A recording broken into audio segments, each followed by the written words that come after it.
Welcome, everyone, to Doing Business with a Servant's Heart.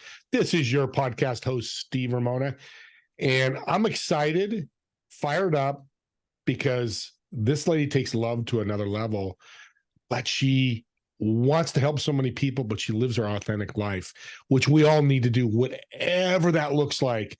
Just be authentic. You're going to learn a lot about my guest today and how to be authentic and how important it is. Kerri, welcome to the show. Yay! Thank you so much for having me, Steve. It's You're a so welcome. privilege. I'm excited because I want to jump right in and talk about something that was humbling to you. We talked about in the green room before the show. I love to call it the green room, get a little fancy here. Your marriage, you got divorced. I Trying to sure think of the right did. word. What did you do? Well, it's a culmination of a lot of things, and my intuition told me for a long time that I needed to leave, but I didn't listen to my intuition, which I find many people struggle with listening to their heart over their head.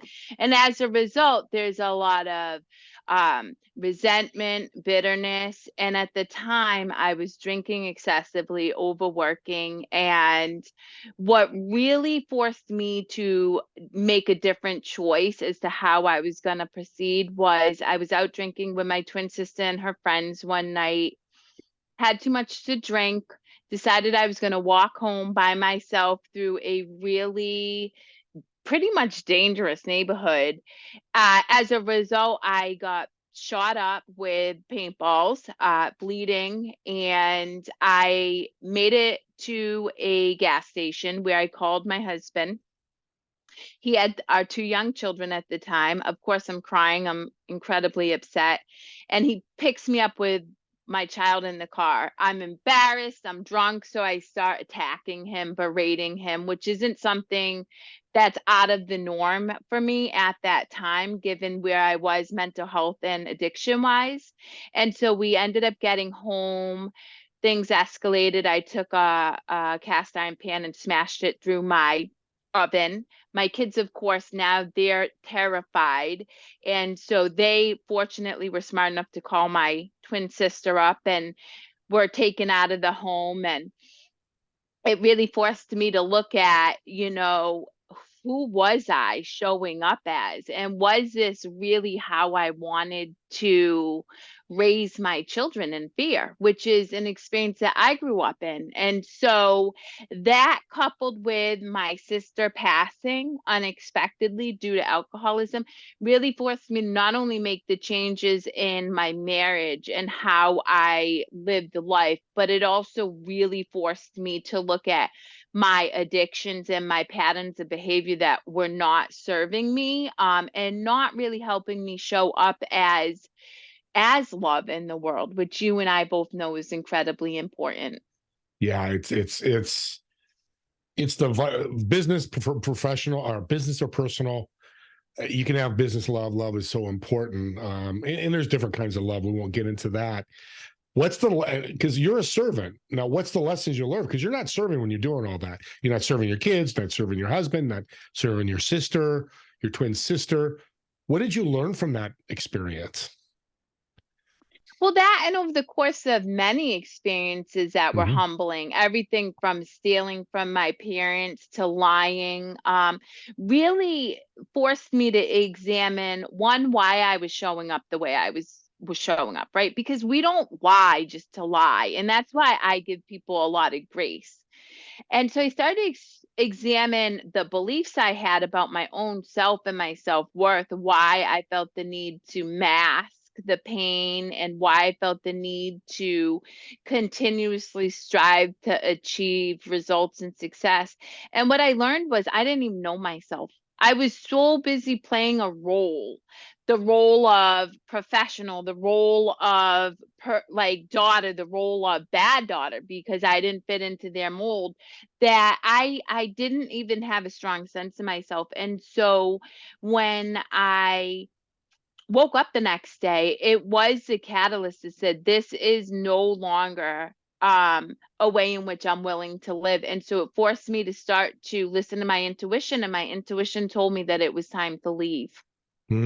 That's That's good lessons to learn, and people out there, take that to heart. Learn from our experience. Learn from Kerri's experience. If you have situations like that. How did you overcome your tough childhood, though? Okay, you went through all that. Let's go back. You had a tough childhood. Yeah, it's interesting. I tell people all the time, my twin sister is my why, because I grew up, I'm one of six kids, and my parents, despite their best efforts and they're beautiful beings, but they had their own mental health issues, and how they were raised wasn't an effective method of raising children. And so there was a lot of loneliness and disconnection. And I have always been a person to speak my truth. If I felt it, I would say it. I would hold people accountable. And that was not tolerated in my house, because you couldn't actually call a spade, saying that things are off. And so I was often punished. And so I dived right into sex and drug addiction at 14 as a method of, one, chasing love, and two, numbing out the pain. But I think I survived my childhood because of my twin sister, because even though I didn't feel like I was worthy and that I thought I was a waste of space in this world, I couldn't imagine leaving her at all. Like, there was no possible way. I felt like we had been through the wars together. We weren't particularly close, but at the end of the day, she and I had experienced all of the suffering, all of the joy, all the happy moments, and I couldn't imagine leaving her to face whatever the world brought to her without me at least being there in some capacity, which it took me many years to actually get to a place where I could be that person for her.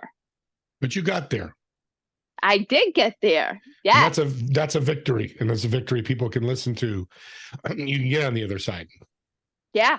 Oh, absolutely. And I think that's it's so interesting. You asked me, what's a humbling moment, and I just think about so many moments that most people will look at them as embarrassing times, or things that they're too afraid to share. I look at them as scars that helped me grow and expand into the love that I am today, which is unconditional. And I can see anybody, from somebody homeless begging on the street for money to feed their addiction, to somebody who's of affluence, who's in a position of power, as equal, and both of them need the same unconditional love. And if I can hold that space for them, well, in that moment, there's true communion, and that's real healing right there, not just for myself and that person, but for the world.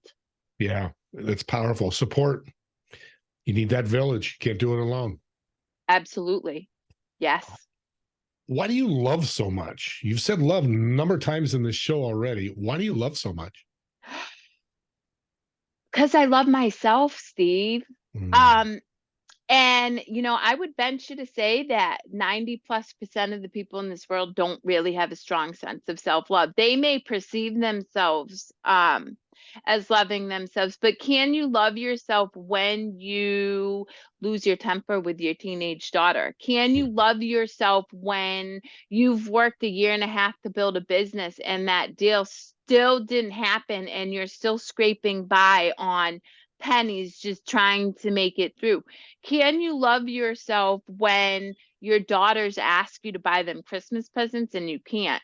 And those are all real experiences that I went through in growing into who I am today. And the reality is we hold ourselves accountable to be able to produce something: good children, a profession, getting the car, providing a house. But the reality is we need to be able to love ourselves exactly as we are in this moment, whether it is experiencing homelessness, experiencing addiction, or experiencing great success, because life has ebbs and flows, and you're always going to go through those trials and tribulations. The only thing that you actually have is your own self love. And when you love yourself that much, you've forgiven yourself of all your sins, right? Like, you forgive yourself, and then it's impossible to hold a grudge against anybody else. Absolutely impossible. And so I can't, even if I try. I mean, sometimes I want to be mad at the person, and it's because the minute I remind myself what my worth is, I remind myself what their worth is too. Can anybody love like this? What's that? Can anybody love like this? Anybody can, but it's a process. And, I've studied massive amounts of different things over my lifetime, right? From theology to philosophy to quantum physics. I use it all. But I think one of the most profound books that helped me really get to this place is called The Book of Forgiving by Desmond Tutu and his daughter Mafusu Tutu. And really, it's what I love about this book is it takes you through exercises that remind you physically what it's like to carry that emotional cross that you're bearing every single moment that you don't put those burdens down. And so, yeah, it's really allowing yourself to move from a place of condemnation, judgment, guilt, and shame to a place of curiosity. And when you can do that, you can find freedom from all of your perceived sins, which in Greek, sin actually translates to error. So it doesn't even really mean you're bad.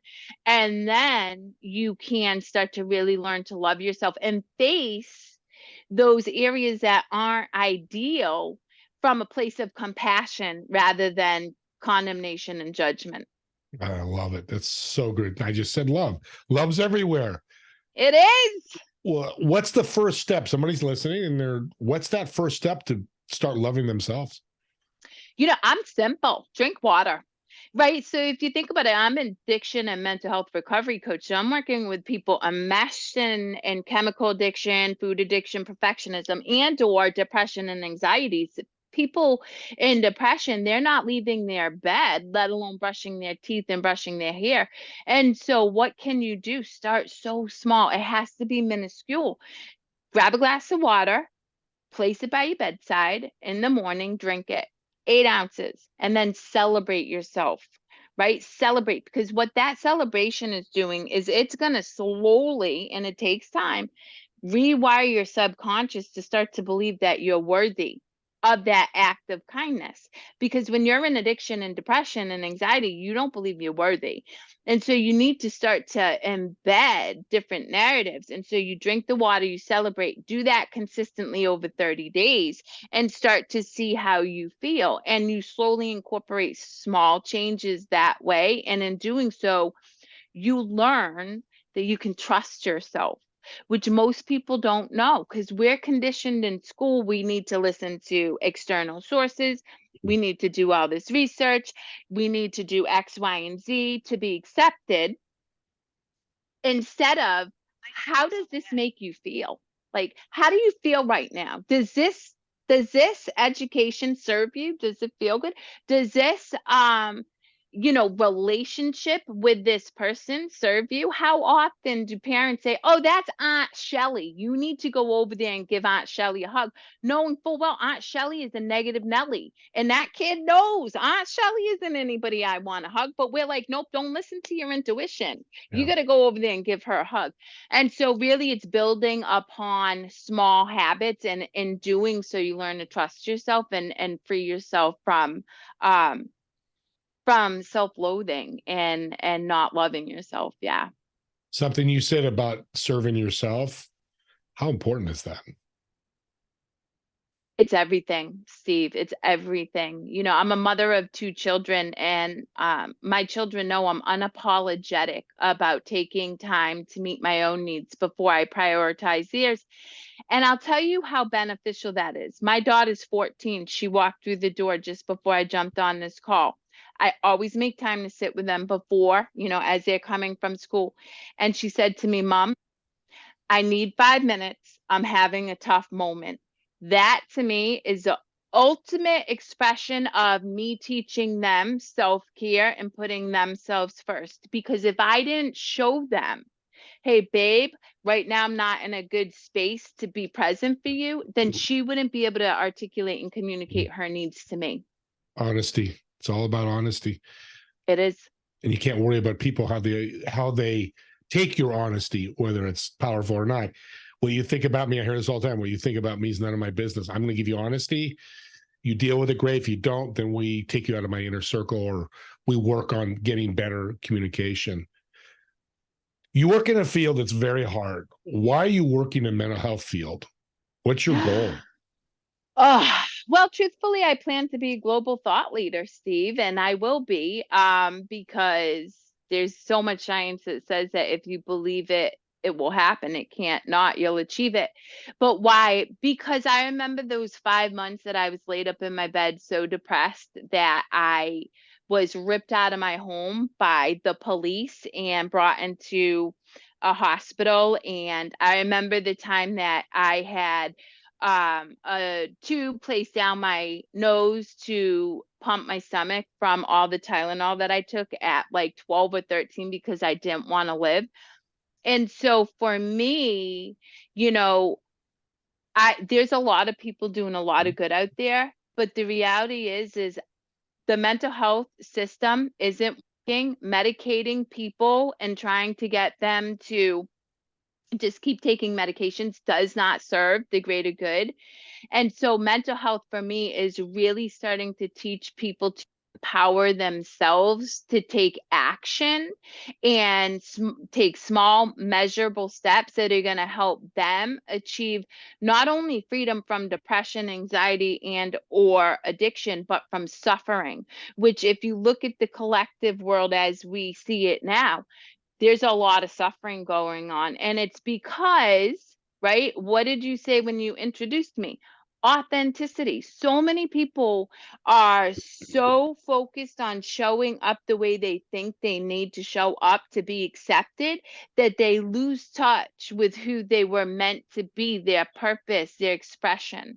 And my role in the the mental health and addiction field is to help people start uncovering what's been buried since they've been kids and then start to express it fully so that they no longer need to lean into poor behaviors and or struggle with medications. They lean into themselves, their self-trust and self-love. Yeah, love. It's so powerful. Mental health and servant heart.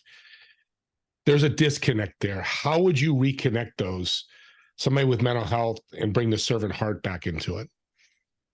Well, touch points. I think Mhm. about this a lot, right? Right before I said, "Hey, Steve, did you get my video?" I'm very big about letting people know they're on my heart and reaching out without an expectation of a response.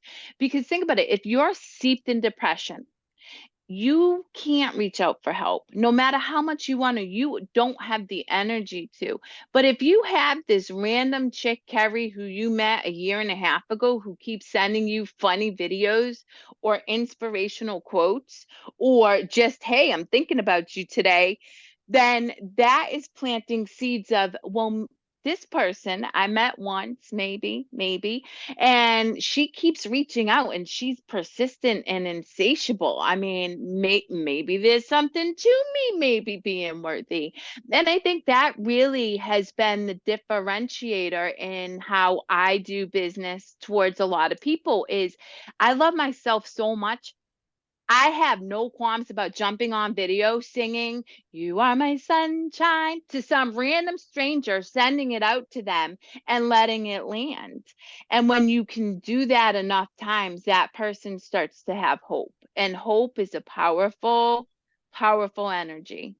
That's the superpower for mental health, because that's what they've lost is hope. Because that's what depression is. I feel. I mean, you're the more the expert than I am. When How much is family and friends involved with mental health? Can they be the support that a lot of these people need? That's interesting. It really depends on the family. Yeah. I had to disconnect from my family for quite some time. Now, I love myself enough and I've created enough boundaries that I've been able to come back and show up in love unconditionally in my family. But the reality is unintentionally, our family and our friends have these great intentions, and yet most of the time when we start to grow, we start to step out into boundaries past our box of knowing, it's going to be our families and friends that say, no, no, no, you can't do that. It's like that crab analogy, right? You got the one crab who's trying to swim itself out of the Keep barrel, pulling and then back. you got exactly. And that's where I come in, because you need somebody who is going to love you unconditionally while you're going through the slop. And trust me, addiction recovery and mental health recovery, you have to face your demons. You have to move through those emotions you haven't allowed yourself to feel, those experiences that you bottled down. And that's not to say relive all your trauma. I'm not a proponent of rehashing everything, because sometimes that doesn't serve people, but it is recognizing in this moment you're suffering, and I need to sit in that suffering to release it and move on. And then be your biggest cheerleader. And our family and friends, while they have good intentions, they're operating from their own struggles, their own insecurities, their own fears, their own lack of self love. And so it can be difficult for your family and friends to be that support system. It's not impossible, because there's great families out there who are able to do it and just hold space. But I think it is helpful to have somebody who's not within that nuclear system to help you see perspectives differently and more expansive, because my role is to help everybody achieve um success beyond what they even think is possible in this moment. That's and that's the key, is the moment, and the support's the key, the right support. Just don't go. It Yes. might be not be your mom and dad, might be your grandfather, grandmother, Yes. cousin, uncle, and I've dealt with that too. And they're just labels, which Yeah. is okay. That's the world it is. We got a grandfather, mother, all this, but that doesn't mean that's where you need to go. And I like that you said that. And that's sometimes an outside person like you, whoever, can help support that probably better than other people. Do you call yourself a servant heart? Oh, I I say that, when people ask me what my legacy is, it's love. I'm love. It's so much more than servant heart. I'm unconditional love, first for myself, and as a result for all others. And you feel that, if you're in a room with me, people tend to be attracted toward my energy because it's warm, it's open, it's curious, it's fun. As I said, I can be on the street and I can start dancing, it doesn't matter who's around, and that's an infectious energy, and people want more of it. And when you can show up as love, then you are in service. You're in service to yourself, you're in service to your family, you're in service to everybody you do business with, but most importantly, you're in service to the world. Yeah, when you have love in a room, nobody's upset. Nope. It just takes over Absolutely the whole not. thing. Well, Yeah. we'll run out of time here. This has been great. I love that you open yourself up to my audience. I appreciate that. We learned a different way to serve, and the mental health industry, serving is going to be very important, and helping and supporting, which is all part of serving. Thank you. Thank you so much. It's This been has a been blessing. beautiful. Yes, Yes. and go ahead. May I say one thing? So for Sure. anybody out there who's watching who is of service, who's in the mental health industry, addiction, a leader in corporate America, building business, I ask and encourage with the deepest depths of my heart from love to serve yourself first, because we're responsible for nurturing and caring for other people's souls and hearts. And, you know, it's so critical that to be able to do that successfully, you first nurture and serve your own soul. Thank you so much. What a great way to end the show. We will see everybody real soon.